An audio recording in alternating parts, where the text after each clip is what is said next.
Queridos, é um prazer estar aí com vocês mais uma vez e hoje falando um pouquinho mais sobre a volta de Jesus Cristo, em especial sobre o grande evento aguardado pela igreja, conhecido como o arrebatamento da igreja e que tem despertado muita curiosidade por parte das pessoas em relação a esse evento aguardado pela Igreja do Senhor. Mas antes, eu gostaria de deixar aqui para vocês uma orientação no sentido de desconstruir algumas ideias e conceitos que eu tenho visto através de vídeos, comentários, opiniões a respeito da grande tribulação, tendo em vista o momento que nós estamos vivendo, o período que nós estamos vivendo.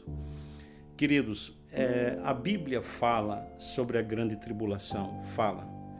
É certo de que a Bíblia diz que esse dia vai haver, vai chegar, o mundo vai passar por esse dia, conhecido na Bíblia como o dia de angústia, o dia de Jacó, o dia da ira, o dia da vingança. No livro de Daniel fala sobre esse período da grande tribulação, que é interpretado pelos 7 dias, que significam 7 anos, dividido em 2 períodos de 3 anos e meio. É certo que haverá esse período da grande tribulação? Com certeza, não há dúvidas a respeito disso, está escrito. Porém, é muito importante, é edificante sabermos a referência, podemos sinalizar o período da grande tribulação.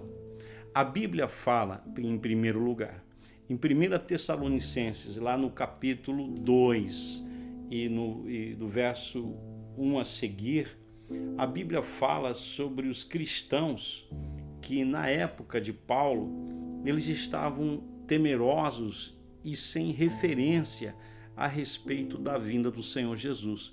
Eles queriam saber mais quando de fato se daria esse retorno. Então Paulo, aos Tessalonicenses, lá em 1 Tessalonicenses, no capítulo 2 e do verso 1 a seguir, ele começa a dizer o seguinte: irmãos, quanto à nossa reunião com ele, ou seja, o nosso encontro com o Senhor, não vai acontecer sem que antes, preste atenção, ele diz, sem que antes se manifeste o filho da perdição, o filho do pecado, a apostasia. De quem ele está falando? Ele está falando da manifestação do anticristo, desse líder mundial que vai se manifestar sobre o mundo com o objetivo de enganar toda a terra. No livro de Apocalipse, no capítulo 6, quando João tem a visão e a abertura dos selos, que começa a desencadear a ira do Senhor sobre a terra, no primeiro selo ele vê a chegada de um cavalo branco e montado nesse cavalo um cavaleiro que vinha vestido com falsa paz, representando falsa religiosidade, falsa política, falsa economia, que é o anticristo fazendo um papel de Cristo, tentando fazer um papel de pacificador com o objetivo de enganar o mundo inteiro.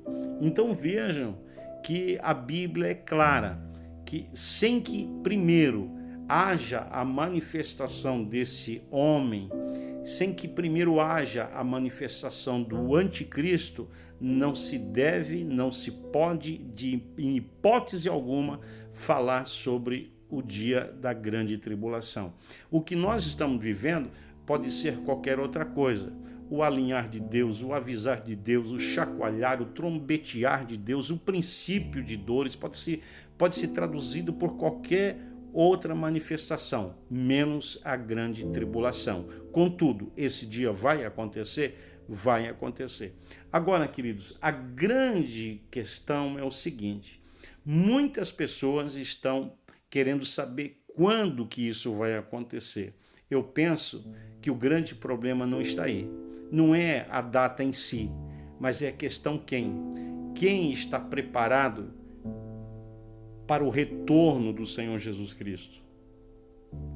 Quem está preparado para não passar por este dia chamado o dia da ira?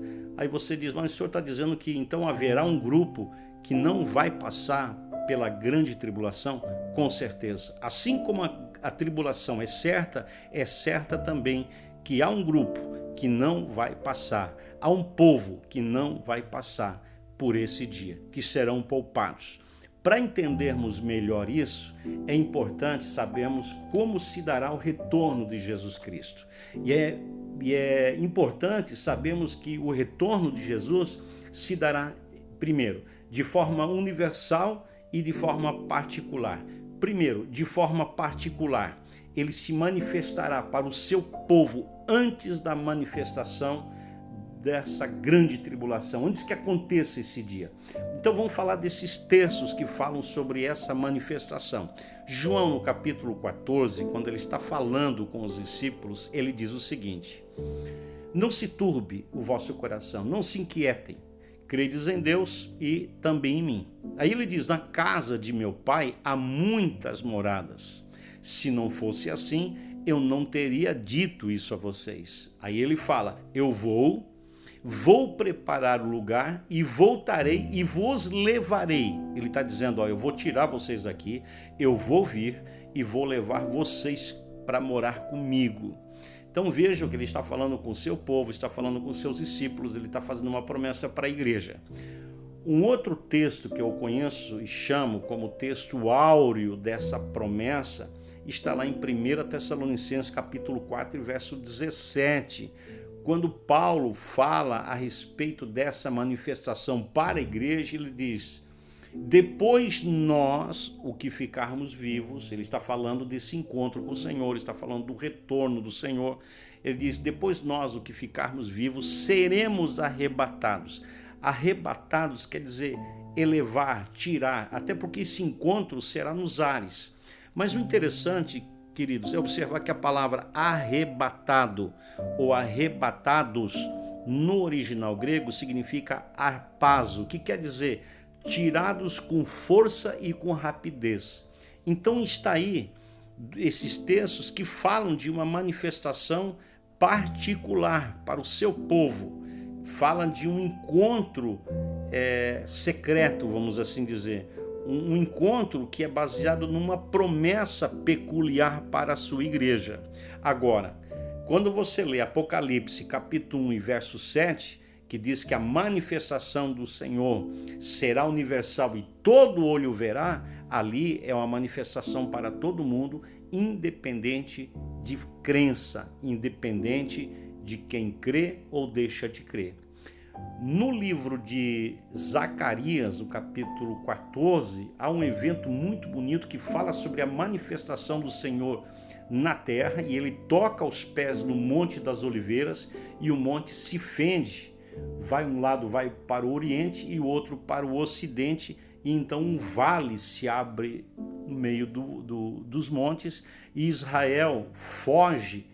Isso é uma questão que fala sobre a guerra que estava acontecendo, mas eu estou falando aqui sobre a manifestação do Senhor. Então você percebe que há dois momentos distintos. Há um momento que ele vem para a sua igreja, não há alvoroço, não há juízo, não há cobrança, não há acerto, simplesmente ele tira o seu povo e começa a grande tribulação.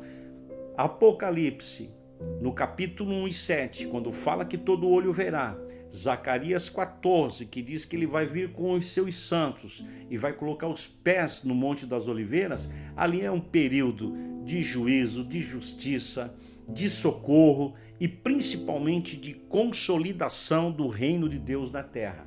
Então, é fato que haverá o retorno do Senhor dividido em duas fases? Sim, uma para a sua igreja e outra para o mundo. Isso já está claro. Agora, a outra questão que é muito importante saber é o seguinte: por que eu acredito que a igreja não vai passar pela grande tribulação? Bom, primeiro é essa questão da promessa do arrebatamento, porque o arrebatamento só se justifica porque ela vai ser tirada antes desse período. Aí o porquê também do arrebatamento.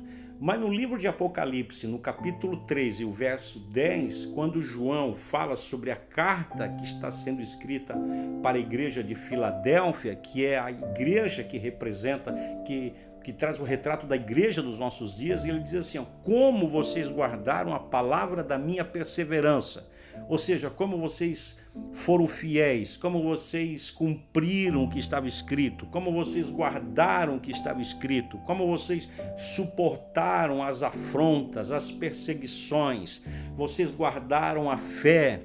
Eu também guardarei da hora da tentação que há de vir sobre todo mundo. Que hora da tentação é essa? É o dia do juízo, é o dia da ira, é o dia da grande tribulação. E ele diz, olha, eu vou livrar vocês da hora, daquele dia. Ele não diz que vai livrar durante. Existe uma linha que acredita que a igreja vai ser arrebatada, tirada, vai ser tirada antes da manifestação da grande tribulação do anticristo. Outra linha que acredita que é durante, e outros que acreditam que é pós.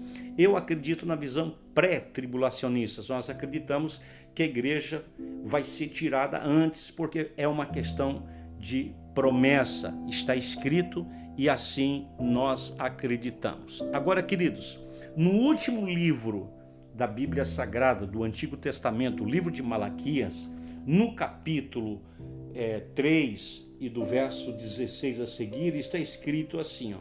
Então aqueles que temiam ao Senhor falavam uns aos outros, e o Senhor atentou e ouviu.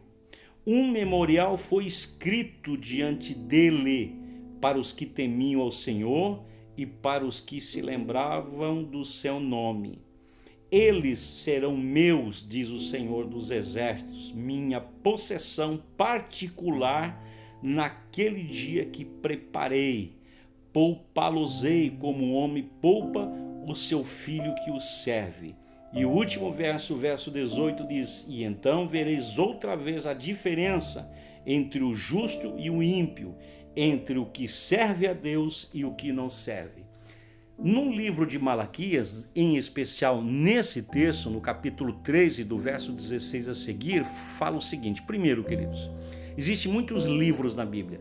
Existe o livro dos vivos, o livro dos mortos, o livro das obras, o livro das lágrimas, os selos. Mas também existe o livro das lembranças, das memórias, Sefer Sikaron, o livro das memórias. E nesse livro está escrito, contém tudo sobre aqueles que temem ao Senhor, que guardaram a sua palavra, que fazem parte dessa promessa. Quando esse dia chegar, a Bíblia diz que esse livro vai ser aberto e aqueles que estiverem ligados, que estiverem linkados nesse livro serão poupados. A Bíblia diz, eu poupá-los-ei desse dia que eu preparei sobre a terra. Há uma promessa. Então, nesse livro, Sefer Sikaron, o livro das lembranças, o livro das memórias, ali está escrito de que o Senhor vai poupar a sua igreja, de que o Senhor vai livrar o seu povo. Então, queridos, fica aqui essa mensagem de advertência, essa mensagem de chamamento e de alinhamento para buscarmos o Senhor enquanto é tempo, para que não venhamos a passar por esse dia. Nós não precisamos passar pelo dia da grande tribulação, por esse dia de juízo, porque há uma promessa de Deus, uma promessa de Jesus para a sua igreja. E eu faço votos, eu oro, eu desejo que cada um de vocês que estão ouvindo essa palavra se convertam ao Senhor, busquem ao Senhor e se apeguem às promessas. Paulo disse que ele virá, e ele virá para a sua igreja e nos livrará desse dia terrível que está para vir sobre todos os habitantes da terra. Nós não vamos passar por esse dia de angústia, por esse dia de sofrimento, porque é a promessa do Senhor. E nós somos o povo particular do Senhor, comprado por bom preço, e preço de sangue e preço de cruz. O Senhor vai voltar. O Senhor está voltando. Os sinais estão revelando que a vinda do Senhor está próxima. Então, meu conselho, se apeguem nas promessas de Deus. Acreditem no que está escrito e se preparem, porque logo a trombeta vai soar e nós seremos arrebatados para sempre com o Senhor.